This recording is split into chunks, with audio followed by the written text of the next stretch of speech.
नमस्कार, आज आपण तयार करतोय इन्स्टंट अशी शेवयांची खीर। त्यासाठी गॅसवरती पातेलं मी गरम करून घेतलेलं आहे। त्यामध्ये आपल्याला 1.5 वाटी दूध घालायचं आहे। त्यामध्येच मी 1 चमचा दुधाची साय घालून घेतलेली आहे। आवश्यकतेनुसार त्यामध्ये साखर ऍड करायची आहे। ही खीर तयार करण्यासाठी मार्केटमध्ये इन्स्टंट असं शेवयांचं खीरचं प्रीमिक्स मिळतं, ते मी वापरणार आहे। त्यासाठी साखरेचं प्रमाण थोडंसं कमीच वापरायचंय।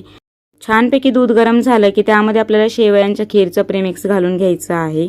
सुरुवातीला शेवया घातल्यानंतर हे दूध आपल्याला पातळसर दिसेल किंवा खीर पातळसर वाटेल, पण शेवया शिजल्यानंतर खीरीला दाटसरपणा येतो, त्यामुळे शेवया थोड्याशा कमी वापरायच्यात। मी या ठिकाणी 4 चमचे शेवयांचं प्रीमिक्स वापरलेलं आहे। रेग्युलरली आपल्या घरी जो पोहे खाण्याचा चमचा असतो ते 4 चमचे वापरलेत। ही खीर तयार करत असताना ड्रायफ्रुट्स वापरण्याची आवश्यकता लागत नाही किंवा तुपाचा वापर करायची सुद्धा आवश्यकता लागत नाही। फक्त दूध व साखर वापरून ही खीर तयार होते। रेसिपी आवडली असल्यास व्हिडिओला लाईक करा, चॅनलला सबस्क्राईब करा। धन्यवाद।